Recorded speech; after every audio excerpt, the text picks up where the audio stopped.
Hello everyone and welcome back to our channel. In today's video, I'll be showing you how to connect Insightly to Shopify in 2024. Insightly is a powerful CRM tool, and integrating it with Shopify can help streamline your customer management and sales processes. So in this tutorial, we will walk you through the steps to set up this integration. So make sure to stick by, let's dive right into this video and simply let's get started. Before we start with this video, make sure to watch us from now till the end so you have full experience. First, you'll need to go and open a browser. For me here, I'm using Brave. For you, you can use the Siri ones. And of course, once you open it, you'll need to go to the URL section, type shopify.com, hit the enter button. Once you do so, you'll be taken to their home screen or main screen right away. Make sure to click on login if you have an account, and if you don't have an account, click on start free trial. Of course, you can log in with a Google account if you don't want to get through all the boring steps of creating or even logging in into your account. So here I'll just go and log in into my account. I guess my store is out of free trial, so I'll have to go and create another store. Let's just check once I'm logged in. Yeah, so my store is out of trial, so I'll just go here and click on all my stores, and then I'll go and create a new store right away. Of course, you can answer those questions. If you answer them, it will customize the store experience that Shopify will create for you, so it will be more customized towards whatever you're going to sell or whatever you're going to do it. For me, I'm just going to choose like the general form and skip all of those questions so they can just give me the average. As you can see, like every store that you created, you'll have a 30 days free trial, then it will end. And of course, if you pay a plan instead of the free plan, you can keep your of course like store however you want. And of course, the first month I guess is $1, so just keep that in mind. So the first thing that we'll need to do, of course, we'll need to go and of course sign up also or access your Insightly account as well once you do with Shopify. So I'll just go and close this. Here I'll just go and type again Insightly, hit the enter button, of course, like that, then go to the first link. Of course, you'll need to go again and log in into an account if you have one. If you don't have an account, all you need to do just go and create one as example. So if you click on login in here, you'd like to log in into your account, you can use Google or Microsoft, and the same will be for Try CRM for free. As you can see, you will have to go and create an account. So just in case, if you want to see the pricing, here is it. As you can see, you can try for free all of them, and then you'll have to start paying as an example. So for me, I'll just go here and click on try for free because if you don't have an account yet, I'll continue with Google and choose my account here. As you can see, Google will share your name, email address, language preferences, profile picture, all the information that you'll have to enter manually. Google will share. You can see the privacy policy and terms of service, then agree if you want to. If you don't, just go and click on continue right away. So I'll just wait. And yeah, as you can see, it looks like your trial has ended, but you can keep using Insightly once you choose your plan. For me, I'll just click on cancel. I don't want to use it or something like that. I'll just show you like how to connect Insightly to Shopify. So as you can see now, we have Insightly ready to use. So there's two options, of course. The known option, of course, is you need to set up the API access in Insightly.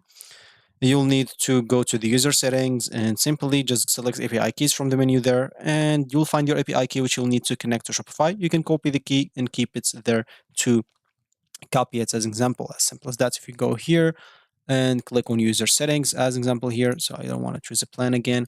And once you click on user settings, all you need to do simply look for API keys, example, something like that. Of course, you can generate a new API key for Shopify specifically. So click on generate here. And of course, as you can see, it's generated successfully. Of course, you can generate a new one always in case like you lost it, in case it got leaked or something like that.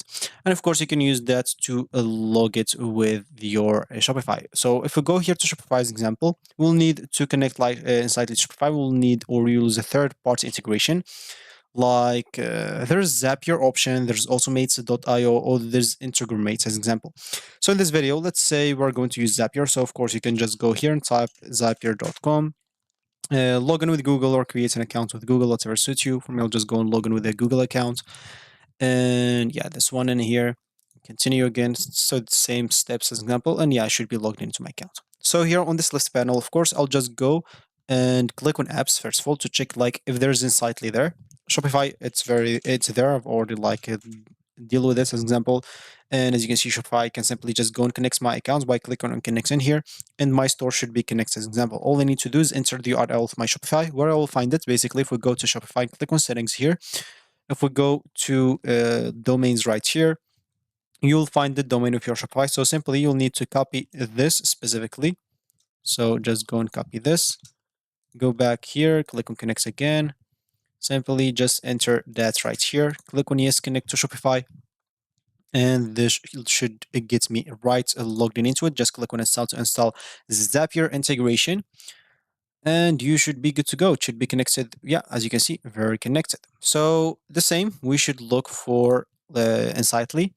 So I'll just go here and type Insight. So Insightly, like here is it. All I need to do again and click on connect. And as you can see, you can find your API icon, use your settings. So all I need to do is just go back to here and simply copy this API key. Go back here to this Zapier, type it right there, click on yes, continue. Once you do so, it should be connected as well. As you can see, so it's connected. So now, once it's connected, once Shopify is connected to Insightly, all you need to do is you can click on create in Zaps. And here you can start configuring like the triggers and action in Zapier. So, as an example, I wanna connect. So, of course, you can use the AI tool to create the thing for you if you don't want to create your Zaps. So, I want to connect, as an example, Shopify to Insightly. So to Insightly, as simple as that, and hit the enter button. For example, it's working on it, and it will choose whatever we want. If you like, it will basically able to choose an example. So maybe the trigger is going to be Shopify, and the action will be in Insightly. So I'll just go here and click on plus button here and plus button. And as you can see, we'll just have to solve those issues. So you can, of course, again, choose like the app and event. So you can choose or change the event, like instead of new order, the trigger could be like, I don't know, new customer account enabled, or a new customer, or new paid order, new products. And of course, you'll have to connect your accounts. We already did that before. And here to test, basically, you'll need to test the trigger by clicking on that test option. And of course, for me, no order found because I have no order. I just created like the store. So I'll just go here and click on skip test. And yeah, you should be like good to go. So once you find this check option, everything is good to go. You'll have to do the same with Insightly. So here you'll have to choose the action, first of all. So what it should done. So it should create a comment or contacts or whatever it is. Example, I'll just do here a comment, and body as example, just type like test or something like that. Or I don't know. Yeah, first customer first name or email or something like that. And yeah, that's going to be it as example. Then click on continue. Here, of course, you'll be able to test it. Once you add the data, you can search for the data like item. Then, of course, you can simply test it. And for me, I did not enter anything, so I'll not be able to test it quite lengthy. And as you can see in here, once everything is good, you can simply publish it. Now you can exit and you automate some stuff. So once you receive a new order, there's going to be create a record with the data that you entered. So that's going to be it from me today. Thank you for watching, and I'll create another videos for you to watch. If you want whatever you want, if you want like or have a issue with something specific, you can simply type it down below in the comment section. I'll try to do it as soon as possible. So thank you for watching, and goodbye.